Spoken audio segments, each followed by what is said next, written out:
should I tell my mom about your policies about the border?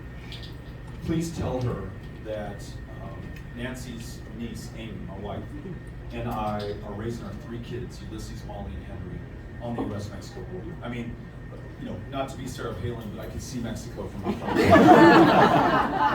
And so if anyone is concerned about the safety and security of our border communities and this country, the extension of the border, it is those of us who live there.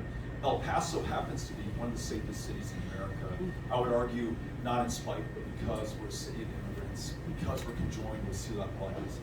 But there's more that we can do, and we've got to acknowledge where we have serious problems. There's human trafficking taking place at the border. There's drug trafficking taking place.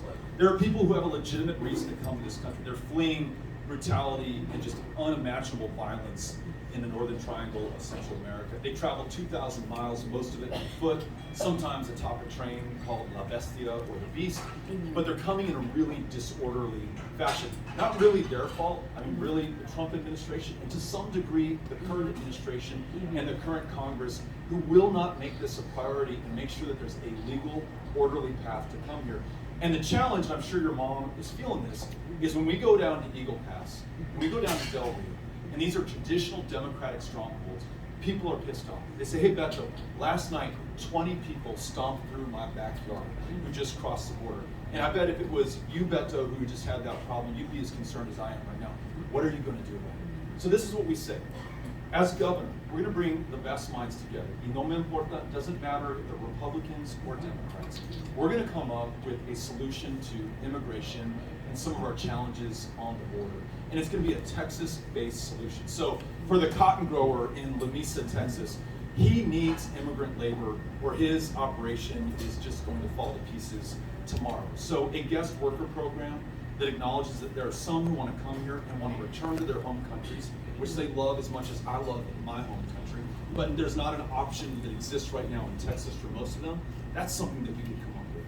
Prioritizing family unification, enforcing our asylum and refugee laws as they were written and upgrading them where they need to be improved. In other words, reflecting our values and our reality in the state of Texas.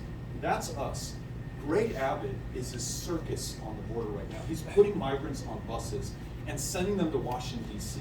at taxpayer expense. We've spent millions of dollars on this. He's involuntarily activated 10,000 members of the National Guard. Involuntary means 7 days notice, you leave your family, your job, and your kids for a year. 7 of those Guard members have died, 4 of them by their own hands since this involuntary deployment.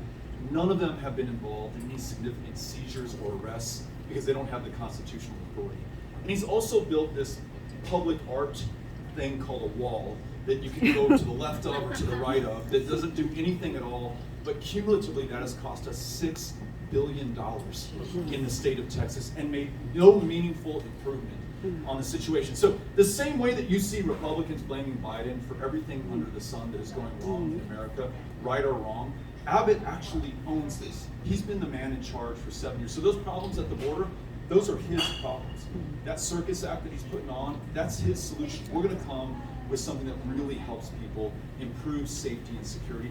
I actually think, and this is going to be a sea change for how people see the two parties, I think on issues of crime and justice and law and order, we're in a much stronger position. Our challenge is, again, this keeps coming up, being able to communicate this to enough people with enough time to get through to them to change or affect the way that they vote in this election. So please share that with your mom. We believe rule of law and order and updating our laws to reflect our values so that we can get this right.